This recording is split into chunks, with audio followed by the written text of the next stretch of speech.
Assalamualaikum warahmatullahi wabarakatuh.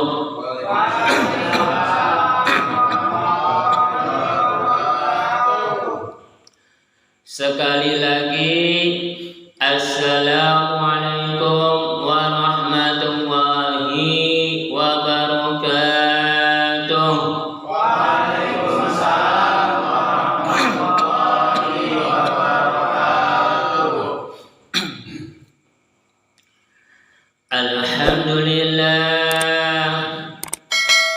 Alhamdulillahilladzi wassalatu wassalamu asrofil minal anbiya'i wal mursalin wal awliya'i waswada'i wassalihin. Inna Allaha wa malaikatahu yusalluna 'alan nabi. Ya ayyuhalladzina amanu sallu 'alaihi wa sallimu taslima. Allahumma sholli 'ala sayyidina Muhammad wa ala ali sayyidina Muhammad. Amma ba'du.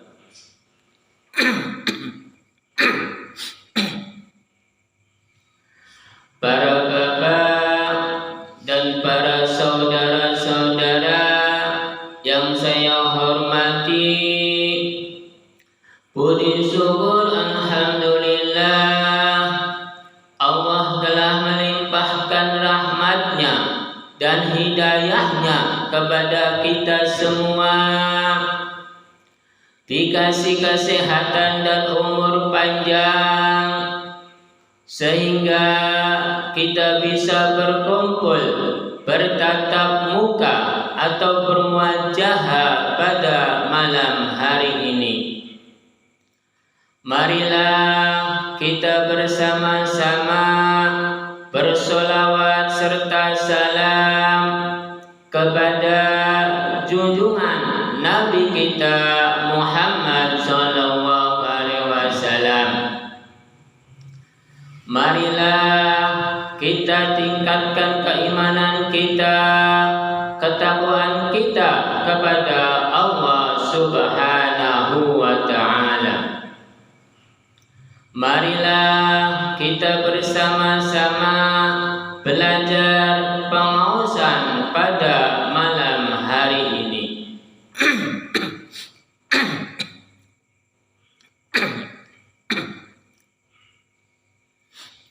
Minggu yang lalu udah nyampe ke ayat 5 di dalam surat Al-Kafirun. Sekarang dilanjutkan ke ayat 6 di dalam surat Al-Kafirun. Para jamaah udah paham belum di dalam surat Al-Kafirun ayat 6? Sekali lagi, para jamaah udah paham belum di dalam surat Al-Kafirun ayat 6? Marilah kita bersama-sama belajar di dalam surat Al-Kafirun ayat 6. Bismillahirrahmanirrahim. Dengan nama Allah yang Maha Pemurah lagi Maha Penyayang. Lakum dinukum waliyadin. Bagimu agamamu dan bagi saya agama saya. Maksudnya, dan bagi kamu, bagimu agamamu dan bagi saya agama saya. Jadi maksudnya, kamu mempunyai pendirian, kamu mempunyai keyakinan tentang agama. saya mempunyai keyakinan, saya mempunyai pendirian. Jadi Kanjeng Nabi Muhammad SAW itu orang yang paling bijak, karena Kanjeng Nabi Muhammad SAW mempunyai pangarti dan pengertian. Pangarti maknanya itu ilmu, pengertian maknanya sosial. Jadi Kanjeng Nabi Muhammad SAW berbicara terhadap orang-orang yang tidak meyakini adanya Islam. Lalu Kanjeng Nabi Muhammad SAW berbicara terhadap orang-orang Yahudi. Kamu memiliki pangarti, kamu memiliki ilmu. Pangarti itu maknanya ilmu, sosial itu maknanya membantu. Jadi sosial itu membantu terhadap setiap orang-orang, setiap makhluk-makhluk. Kalau pangarti maknanya ilmu apa yang harus dilakukan oleh umat manusia. Jadi Kanjeng Nabi Muhammad SAW berbicara terhadap orang-orang Yahudi. Agama kamu, agama kamu, agama aku, agama aku. Jadi pangarti itu maknanya ilmu. Jadi ilmu kamu kembangkanlah untuk kamu sendiri dan kaummu sendiri dan umatmu sendiri. Jangan mengganggu umatku dan kaumku. Tentang pangarti itu sosial dan ilmu. Pangarti itu ilmu, pengertian itu sosial. Sosial itu membantu. Di antara umat manusia seluruh alam dunia ini diwajibkan untuk saling membantu. Memang orang itu tidak meyakini Islam, tapi orang Islam wajib membantu. Dan dia bukan orang Islam, tapi dia mempunyai sosial, pasti membantu. Karena bila mempunyai sosial, lalu sosial itu dijalankan, berarti manusia itu mempunyai ilmu. Tapi kalau manusia itu mempunyai pangarti, mempunyai ilmu, tapi tidak dijalankan sosial itu, berarti manusia itu tidak mempunyai ilmu.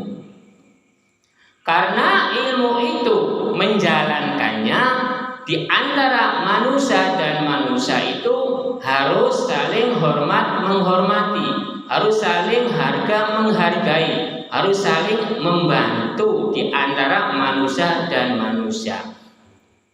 Kalau tentang agama itu tergantung diri manusia masing-masing. Karena di dalam umat manusia yang memegangnya Islam, yang memegangnya non-Islam, itu semuanya diri manusia masing-masing, tidak bisa disatukan. Di antara kita dan kita tidak bisa disatukan keyakinan-keyakinan orang lain atau keyakinan-keyakinan kita, karena dia mempunyai pangarti, dia mempunyai ilmu. Kalau tentang sosial itu semuanya harus melakukan. Kalau tentang pangarti itu diri manusia masing-masing. Kalau ilmu itu harus dijalankannya terhadap umat manusia. Ilmu punya, tapi sosialnya tidak punya, berarti manusia itu tidak mempunyai ilmu. Contohnya, saya mempunyai ilmu Bismillahirrahmanirrahim. Bis itu dengan nama Allah. Rahman Rahim itu yang Maha Pemurah lagi Maha Penyayang. Saya bisa enggak menyayangi orang? Saya bisa enggak merahimi orang, mengasihi terhadap orang-orang yang membutuhkan? Tapi kalau manusianya tidak bisa merahmani, tidak bisa merahimi terhadap orang kesusahan, tidak membantu, berarti manusia itu tidak mempunyai ilmu. Karena ilmunya tidak dikaji, tidak diaji, tidak melakukan, cuma bisanya dibaca. Itu tidak ada gunanya ilmu itu terhadap umat manusia. Kalau tentang keyakinan-keyakinan itu terhadap umat manusianya masing-masing. Karena umat manusia itu pasti mempunyai pendirian masing-masing, mempunyai keyakinan masing-masing, mempunyai tekad pendirian masing-masing. Semuanya umat manusia itu punya. Perbedaannya terhadap manusia dan manusia. Tapi kalau tentang sosial itu diharuskan kalau ingin mempunyai ilmu. Kalau sosialnya tidak dijalankan, berarti manusia itu tidak mempunyai ilmu. Karena ilmu itu berjalannya itu harus di dalam sosial. Sosial itu menggunakan, menjalankan, lalu dilakukan oleh umat manusia. Kalau bisa mempunyai ilmu, tapi tidak bisa menggunakan, itu tidak ada gunanya. Contohnya, saya mempunyai pisau, tapi pisau itu tidak pernah digunakan, tidak pernah dipakai, tidak pernah untuk digunakan tentang sosial. Apakah ilmu itu ada gunanya? Ilmu itu tidak ada gunanya kalau pisau itu tidak digunakan untuk yang baik, untuk yang membantu, untuk yang diperlukan. Cuman bisanya dipegang, itu tidak ada gunanya apa-apa tentang ilmu itu. Ilmu itu bagusnya digunakan untuk membantu orang, untuk yang membutuhkan, untuk digunakan saya sendiri yang menjalankannya. Seperti pisau. Pisau itu bergunanya untuk apa? Untuk mengasih tentang buah-buahan dibelah. Itu kegunaannya. Lalu bawang, lalu cabai, lalu tahu, lalu tempe. Itu kegunaan-kegunaan pisau.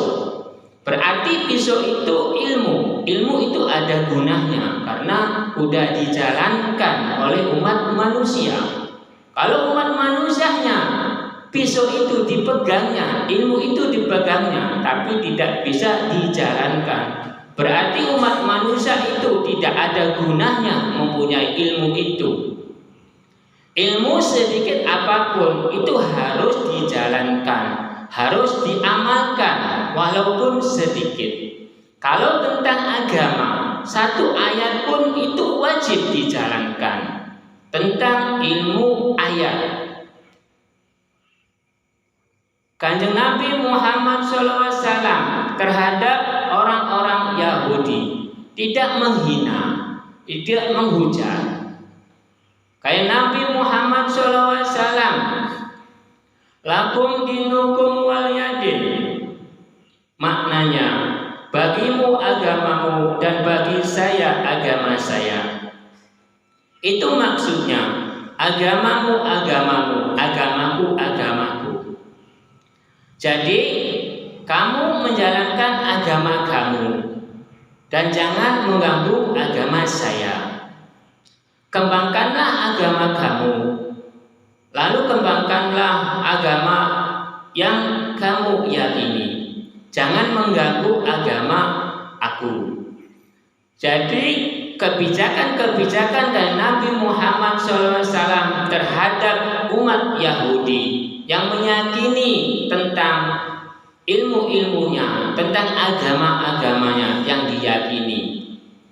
Kalau Nabi Muhammad SAW meyakininya agama Islam, lalu dijalankanlah ilmu keislamannya, Jadi Kanjeng Nabi Muhammad SAW itu yang paling adil, yang paling menyentuh terhadap seluruh umat manusia, karena mengambilnya dari tengah-tengah,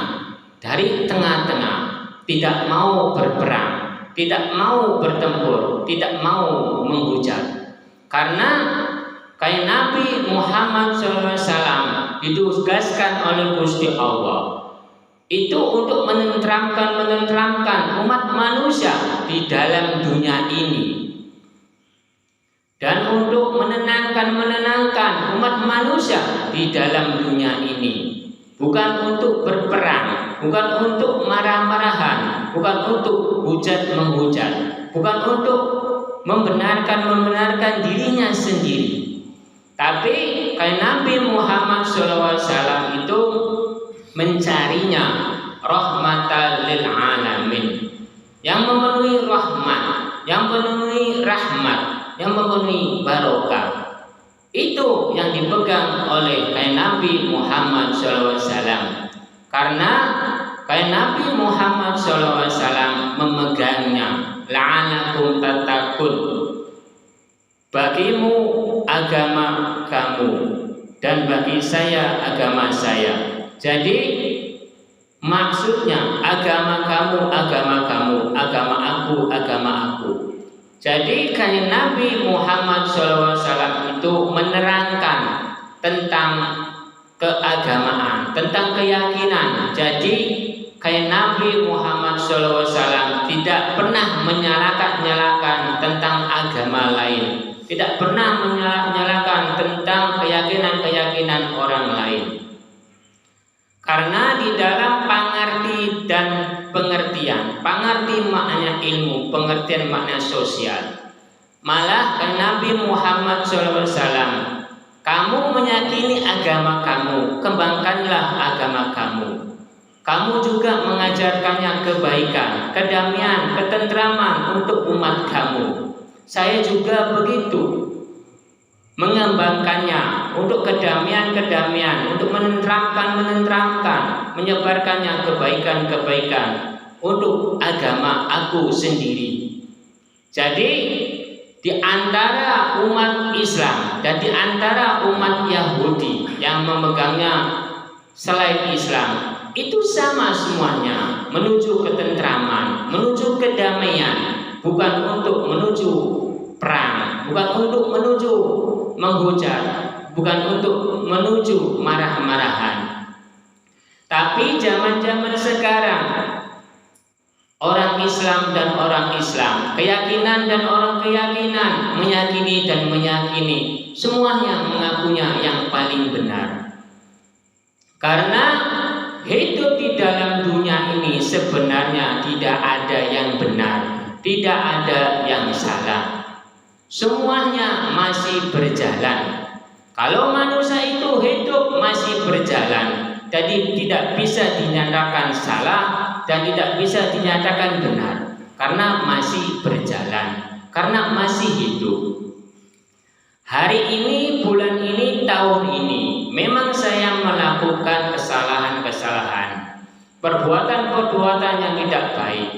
Tapi entar tahun ke depan, bulan depan, hari depan, entar melakukan kebaikan-kebaikan, kemuliaan-kemuliaan, dan kebijakan-kebijakan, itu tidak ada yang tahu. Karena iman manusianya itu pasang surut, kadang kuat, kadang tidak. Manusia itu kadang baik, kadang tidak. Hari ini baik, belum tentu ke depannya baik. Hari ininya jahat, belum tentu ke depannya jahat. Jadi janganlah manusia itu menghina orang lain, melecehkan orang lain, mengaku dirinya benar, menyalahkan orang. Itu tidak baik. Karena di dalam dunia ini tidak ada yang baik, tidak ada yang benar, tidak ada yang pintar, tidak ada yang jahat, tidak ada yang berbuat yang tidak baik. Karena di dalam perbuatan-perbuatan umat manusia yang dinyatakan tidak baik, karena di dalam sisi kejahatan, di dalam tidak kebaikan, pasti ada sisi baiknya umat manusia itu. Karena di dalam kejahatan pasti ada sisi baiknya, di dalam kejelekan pasti ada sisi baiknya. Itu umat manusia. Lalu umat manusia di dalam sisi kemuliaan, kebaikan, kebenaran pasti ada sisi yang kejelekannya, sisi ketidakbaikannya. Itu umat manusia, semuanya satu jodoh, dua unsur semua, tidak ada yang satu unsur. Jadi manusia itu jangan menilai-nilai orang lain. Manusia itu harus memikirkannya. Itu harus ing diri manusianya itu sendiri. Jangan menilai diri orang lain. Orang lain belum tentu salahnya, saya belum tentu benarnya. Karena penilaian umat manusia itu entar kalau manusianya itu udah berhenti dalam perjalanannya, kalau manusianya itu udah meninggal dunia.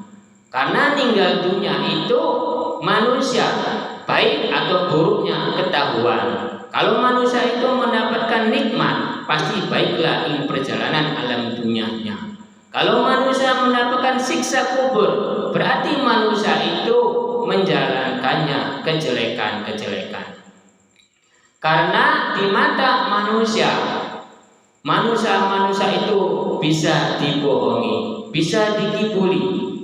Karena manusia ada mengakunya paling benar, mengakunya paling suci, tapi di mata Allah belum tentu. Ada yang dihujat manusia itu yang paling kotor, yang paling jahat, yang paling salah, tapi manusia itu belum tentu kesalahannya, belum tentu keburukannya. Karena yang menilai, yang tahu tentang itu Gusti Allah. Karena insatuhuni pangeran kang berhak, yang menghaki benar atau salahnya itu Gusti Allah, bukan manusia. Lalu dilanjutkan dengan huruf lam. Lam itu maknanya jalan. Gusti Allah sudah mengasih jalan terhadap umat manusia, jalan yang mana saja dipilihnya, jalan kebaikan atau kebenaran, atau keburukan atau kejahatan, itu terserah umat manusia. Jalan di dalam dunia ini ribuan jalan, terserah umat manusianya memilihnya yang mana. Kalau manusia mencari tentang kebaikan atau kemuliaan, itu ada, tergantung manusianya. Kalau manusianya mencari keburukan atau kejahatan, itu ada. Semuanya Gusti Allah itu pasti menerimanya.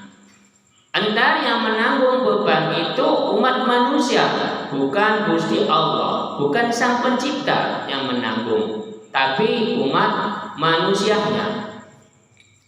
Jadi Gusti Allah merestui segala permohonan umat manusia, jalan-jalan umat manusia, tingkah laku umat manusia, semuanya diterima oleh Gusti Allah atau Sang Pencipta. Itu semuanya diterima terhadap permohonannya, terhadap tingkah lakunya, terhadap perbuatannya, semuanya diterima, tidak disalah-salahkan.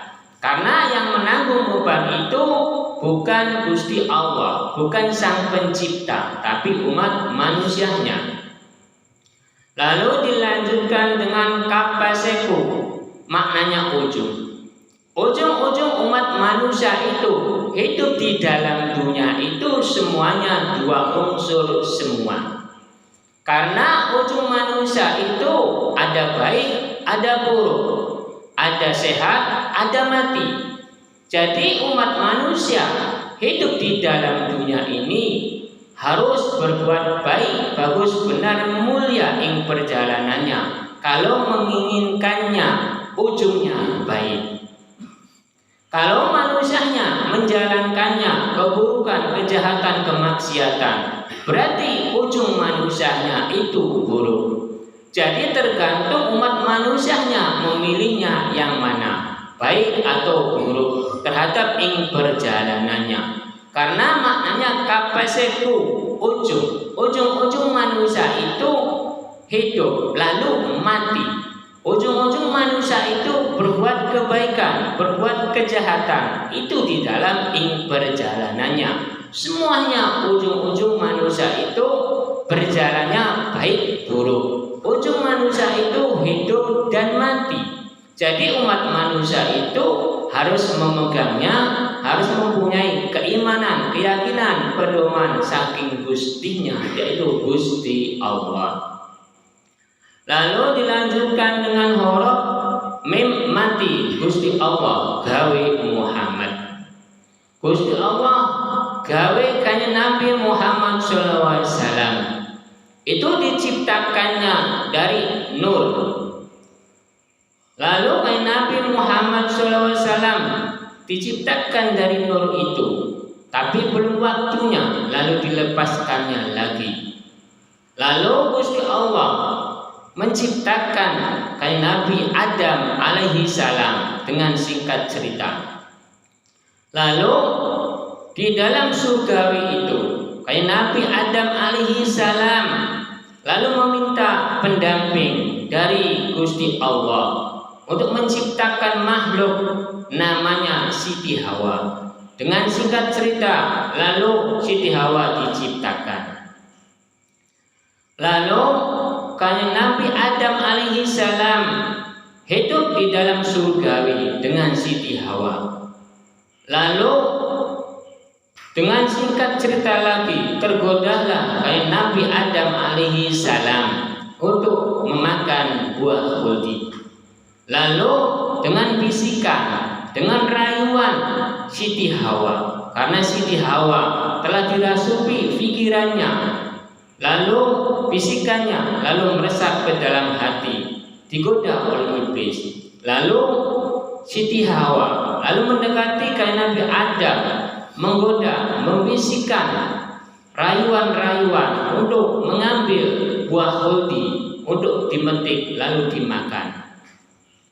Dengan singkat cerita, tergodalah kanjeng Nabi Adam alaihi salam, lalu dimakanlah buah khuldi itu. Lalu Gusti Allah murka, lalu menghentaklah kanjeng Nabi Adam alaihi salam diletak oleh Gusti Allah.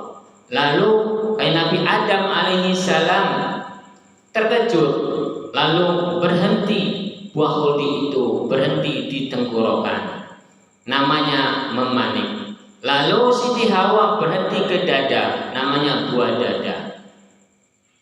Lalu kanjeng Nabi Adam alaihi salam dan Siti Hawa, lalu Gusti Allah murka.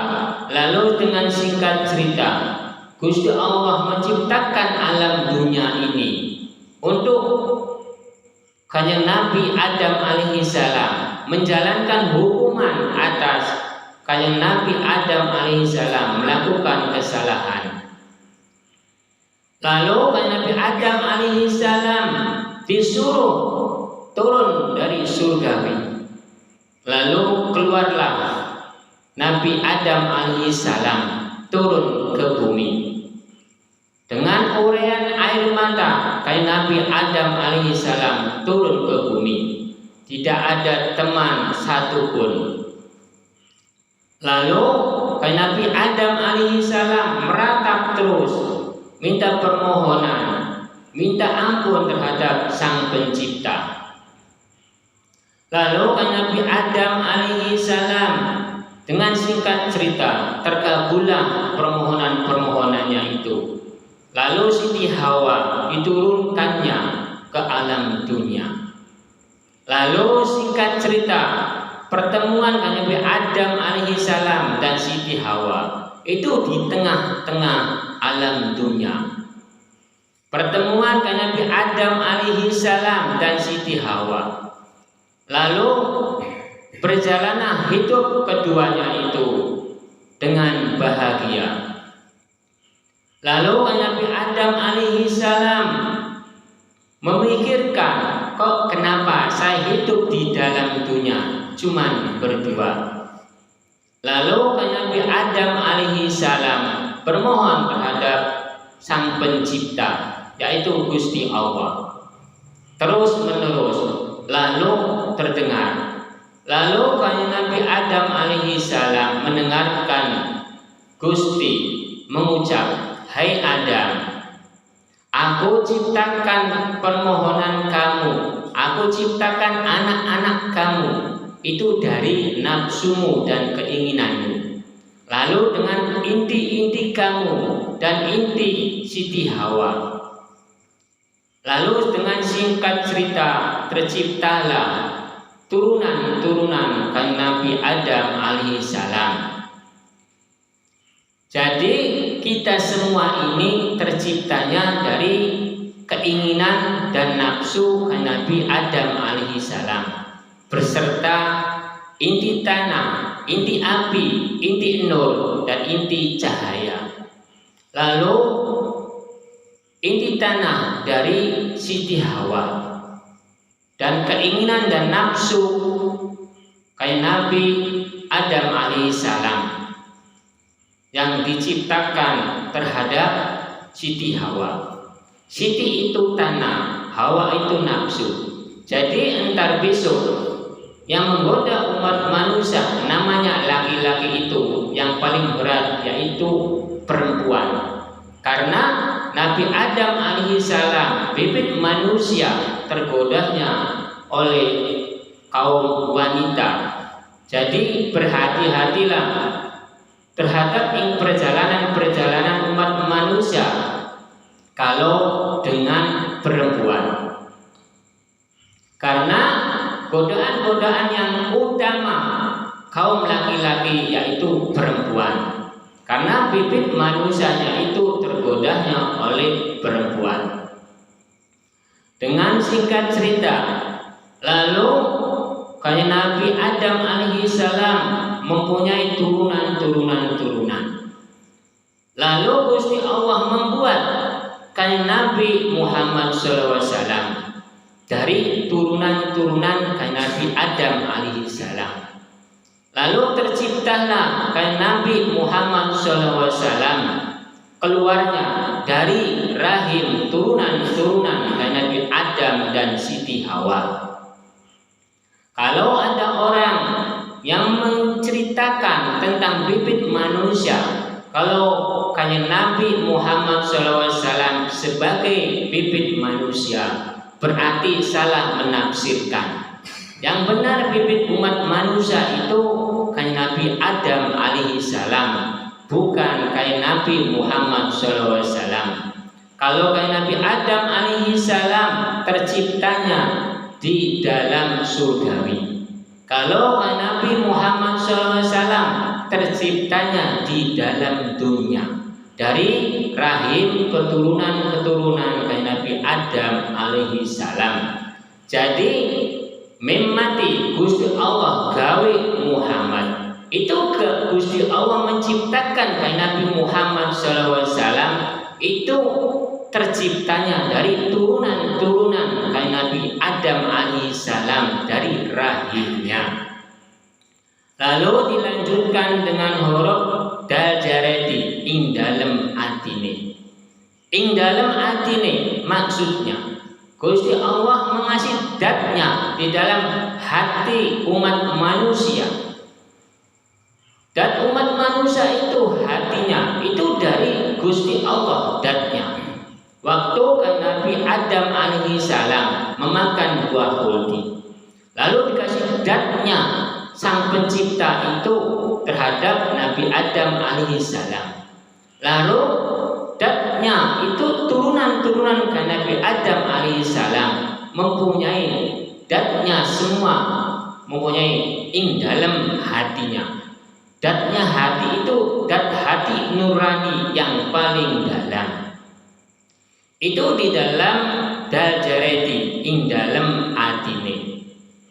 Lalu Gusti Allah menciptakan umat manusia itu dikasih datnya dari Gusti Allah itu supaya bisa mengimbangi godaan-godaan iblis, supaya bisa mampu menahan godaan-godaan iblis. Kalau Umat manusia tidak dikasih dengan dat Allah atau dat Sang Pencipta. Antar manusia itu semuanya tergoda oleh iblis. Sebenarnya yang berperan ini aslinya datnya Gusti Allah dan iblis. Jadi umat manusia ini hanya buat lambang, hanya buat boneka oleh Gusti Allah. Karena datnya Gusti Allah ada ing diri manusia. Lalu iblis itu menggoda umat manusia supaya tergelincir.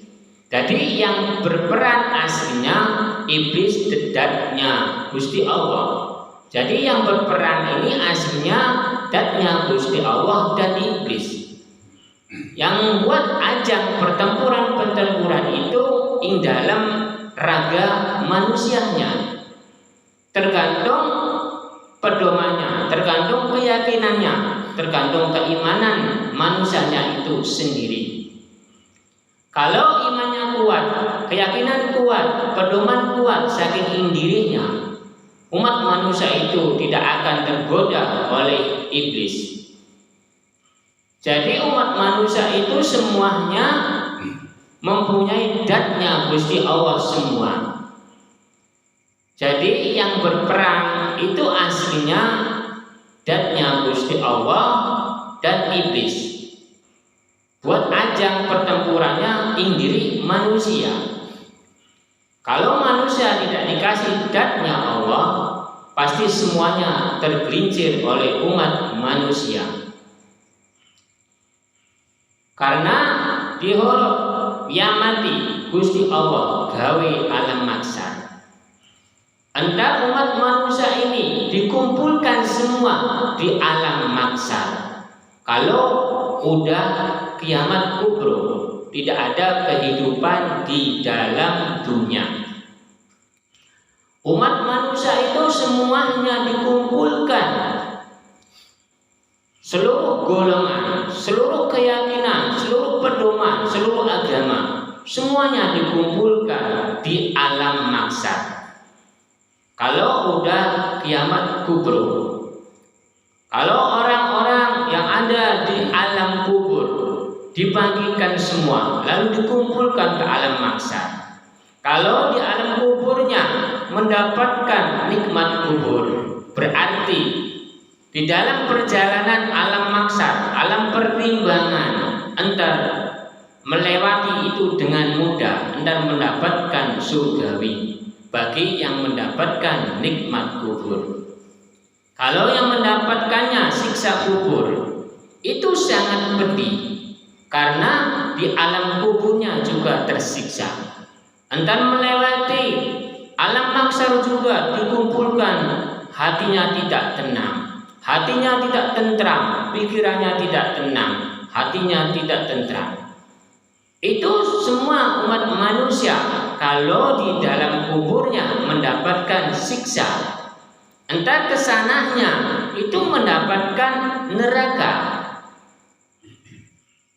Tapi itu neraka, surga, alam pertimbangan, alam maksar itu belum dibuka. Jadi kunci yang utama umat manusia itu ing tingkah laku, ing berlaku, ing alam dunianya.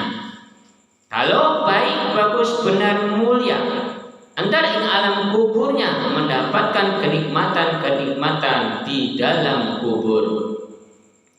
Lalu dilanjutkan dengan non paseno ing petunjuke Gustine.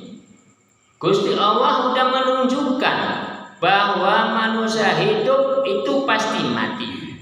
Kalau mati itu ing alam kubur. Kalau udah kiamat kubro, entar manusia itu dikumpulkan di alam maksar. Kalau udah alam maksar, entar melewati alam pertimbangan.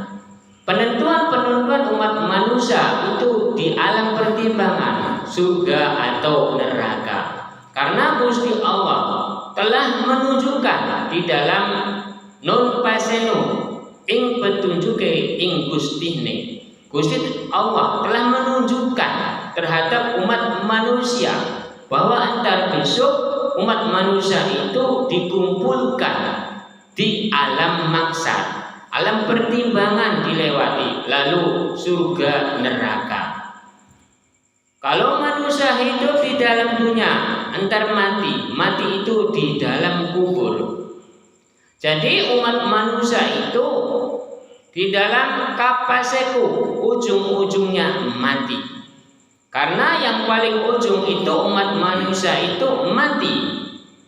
Jadi umat manusia itu harus memedomi ing saking gustihnya, yaitu Gusti Allah. Lalu ing petunjuke gustihnya, harus mengikuti petunjuk Allah bila menginginkan selamat dunia dan akhirat. Jadi berbuatlah baik di dalam dunia, berbuatlah yang mulia di dalam dunia, supaya ujung-ujungnya baik, jangan yang tidak baik. Karena di dalam kapaseku, ujung maknanya, ujung manusia itu tergantung manusianya memilihnya jalan yang baik atau yang buruk. Karena di dalam kehidupan umat manusia itu ada yang baik, ada yang buruk. Jadi umat manusia di masa sehat itu harus berbuat yang baik-baik. Kalau dikasih sakit, jangan menyalah-nyalahkan terhadap Sang Pencipta. Mintalah ampunan, mintalah kesembuhan terhadap dirinya, permohonan-permohonan terhadap Gusti Allah atau Sang Pencipta. Karena ujung-ujung manusia itu sehat, sakit, lalu meninggal dunia, ujung-ujung manusianya. Lalu dilanjutkan dengan huruf mim mati. Gusti Allah gawe Muhammad. Gusti Allah menciptakan Nabi Muhammad SAW di dalam dunia ini untuk menenteramkan alam dunia ini, untuk menenangkan alam dunia ini.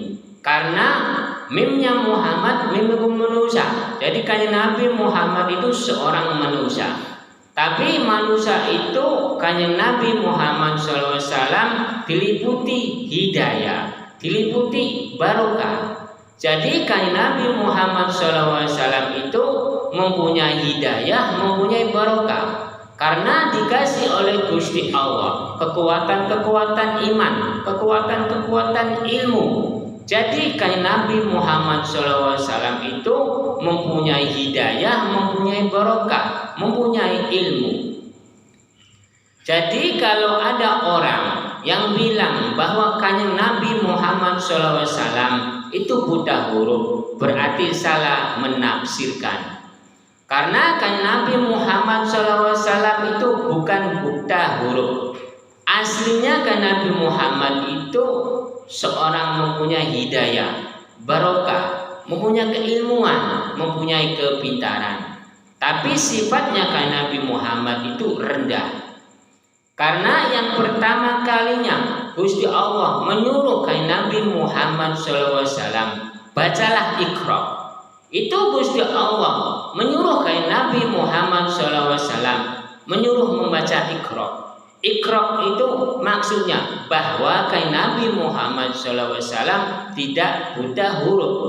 Kalau disuruh membaca itu pasti bisa, karena sudah dinilai oleh Gusti Allah. Nabi Muhammad SAW itu mempunyai kepintaran, mempunyai keilmuan tentang agama.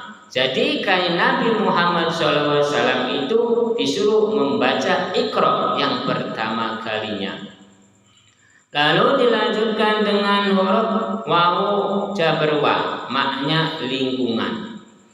Jadi lingkungan alam dunia ini atas kelahiran Nabi Muhammad SAW mempunyai penerang, mempunyai ketentraman, mempunyai keindahan, mempunyai barokah.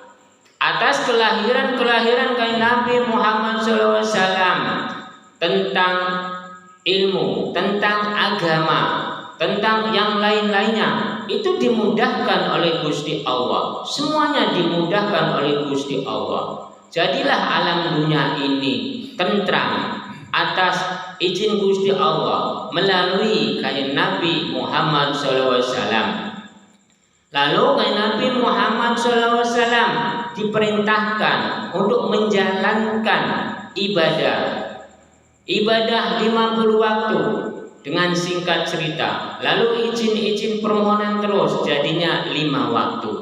Lalu di dalam 5 waktu itu lalu didirikanlah Islam. Islam itu terdirinya dari sholat. Jadi kewajiban orang Islam itu harus sholat. Lalu tentang rokaat itu yang dibawa oleh kanjeng Nabi Adam alaihi salam, yaitu alam dunia. Terangnya alam dunia itu karena Nabi Adam. Terang benderangnya alam dunia itu oleh Siti Hawa. Lalu maghrib itu adanya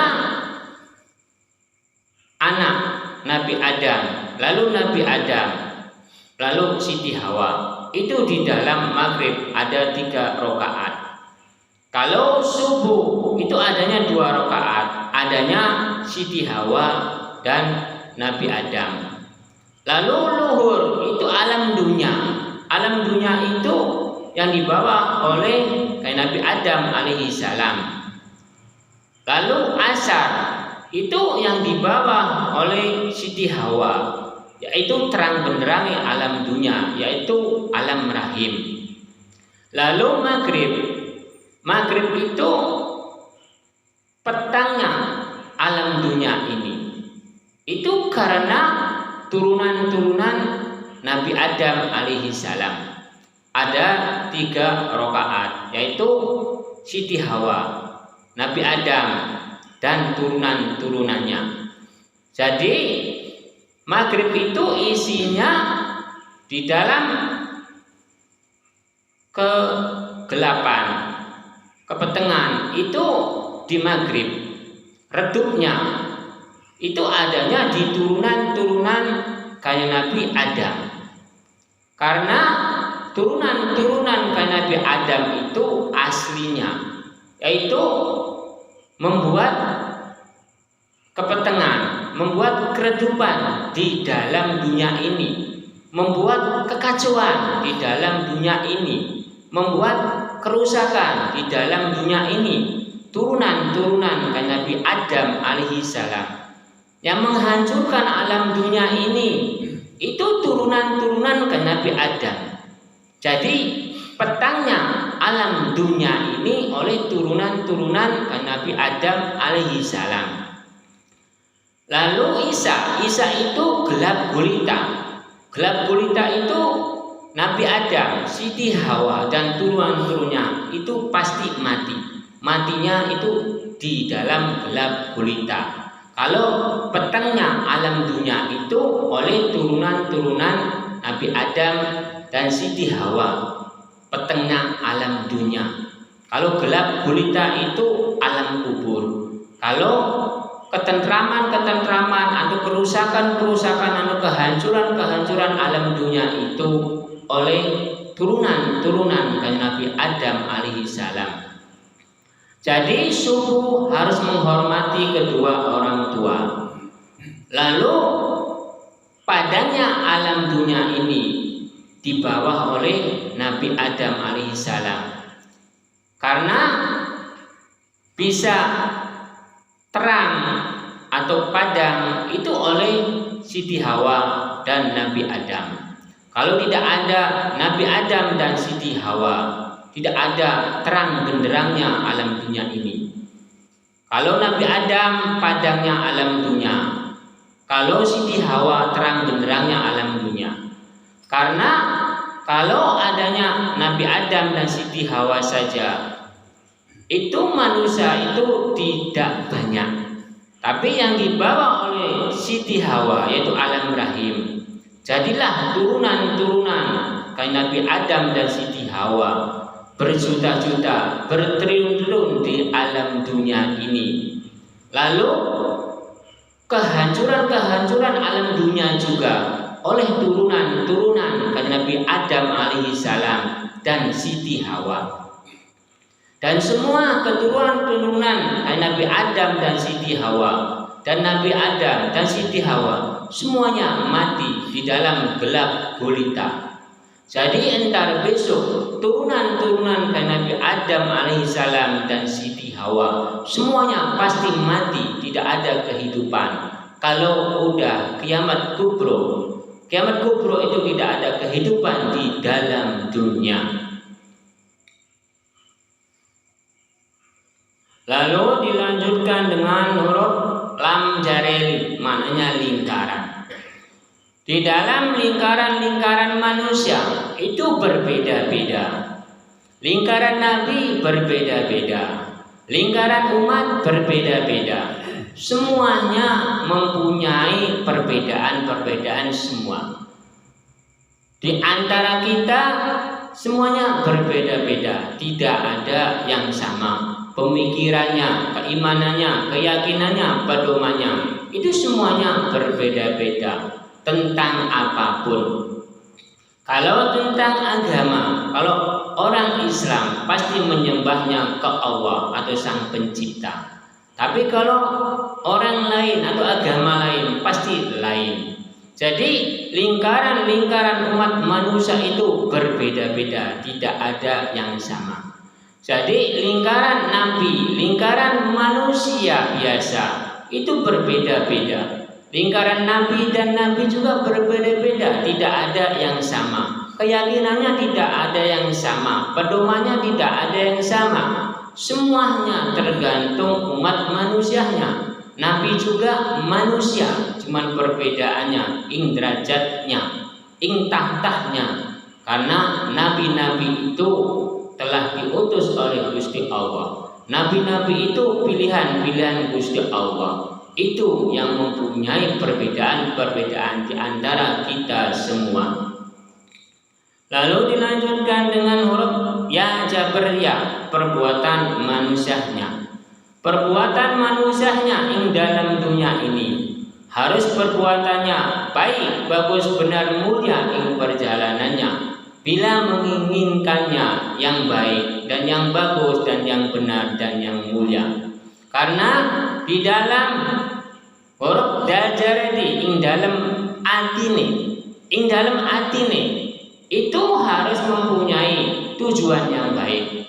Ing dalam pemikirannya itu harus tujuan yang baik. Karena perbuatan-perbuatan manusia itu adanya ing dalam hati dan ing dalam pikiran.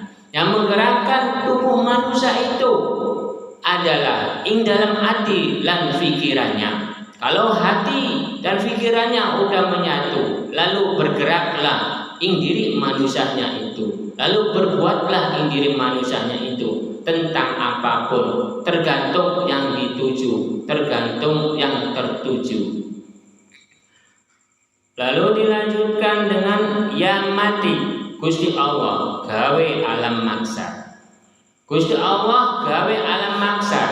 Gusti Allah membuat alam itu untuk perkumpulan-perkumpulan umat manusia di dalam dunia. Kalau sudah akhir zaman, hendak dikumpulkan terhadap umat manusianya. Kalau udah kiamat kubro. Jadi Gusti Allah telah membuat alam maksar itu. Entar besok kalau udah akhir zaman, entar umat manusia itu dikumpulkan di dalam alam maksar. Karena alam maksar itu perkumpulannya semuanya manusia itu sama. Tidak ada yang kecil, tidak ada yang besar, tidak ada yang tua. Semuanya sama. Sama-sama seperti kita semua ini, muda-muda. Tidak ada yang tua, tidak ada yang kecil, semuanya sama, muda semua. Kalau udah dikumpulkan ke alam maksar. Lalu dilanjutkan dengan nun jareni, ing kekuasaan ing gustihne. Ing kekuasaan ing gustihne itu semuanya kehendak Gusti Allah. Mau dibuat apapun, mau dibuat muda, mau dibuat tua, mau dibuat kecil, itu semuanya kekuasaan Gusti Allah atau Sang Pencipta. Jadi di dalam kitab Insan Hamil dan di dalam kitab Nurjati, di dalam kitab Pancerurip Sejati Nurip, itu di dalam alam maksar itu semuanya sama, tidak ada perbedaan, semuanya mudah semua. Karena di dalam huruf nun jareni ing kekuasaan ing gustihne, kekuasaan ing gustihne itu di dalam alam maksar itu semuanya sama, tidak ada perbedaan antara wujudnya, antara sifat-sifat wujudnya, itu semuanya sama, mudah semua, tidak ada yang tua. Jadi Gusti Allah menciptakan makhluk namanya manusia di alam maksar itu semuanya sama. Jadi tentang agama pun itu sama, semuanya diterima oleh Sang Pencipta, semuanya diterima oleh Gusti Allah. Karena Gusti Allah itu Sang Pencipta, Gusti Allah itu ing gustihne, ing gustihne itu Sang Pencipta. Sang Pencipta itu Gusti Allah, Gusti Allah itu Sang Pencipta, Sang Pencipta itu Gustine. Jadi semuanya itu tergantung ing Gustine. Jadi seluruh agama, seluruh keyakinan semuanya diterima oleh Sang Pencipta.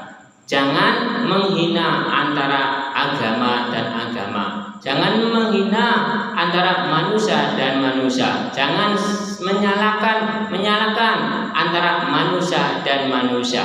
Karena ing gustihne, Gusti Allah menciptakan makhluk di alam maksar entar nanti itu semuanya sama, tidak ada yang tua, tidak ada yang kecil, semuanya muda, semuanya sama. Jadi yang masih di dalam dunia itu jangan saling menyalah-nyalahkan, jangan saling mencela di antara manusia dan manusia, di antara agama dan agama, di antara keyakinan dan keyakinan, di antara diri manusia dan diri manusia. Cukup sekian saja pengawasan malam hari ini. Mudah-mudahan ada barokahnya, ada faedahnya. Bismillahirrahmanirrahim. Allahumma shalli wa sallim ala sayyidina wa habibina wa syafiina wa karimina wa nurina wa Muhammad wa sallam wa radiyallahu wa baraka wa ta'ala wa sallallahu ajma'in. Bismillahirrahmanirrahim. Alhamdulillahi rabbil alamin hamdan wa majdan ya rabbana lakal hamdu kama sudalik. Allahumma ighfir lana ولجميع المسلمين والمسلمات والمؤمنين والمؤمنات الأحياء والأموات. اللهم إنا نسألك سلامة في الدين والدنيا والآخرة، وعافية في الجسد وزيادة في العلم وبركة في الرزق ونبة قبل الموت ورحمة عند الموت وبعد الموت. اللهم أبنا علينا في شكرة الموت ونزل من أرض الحساب.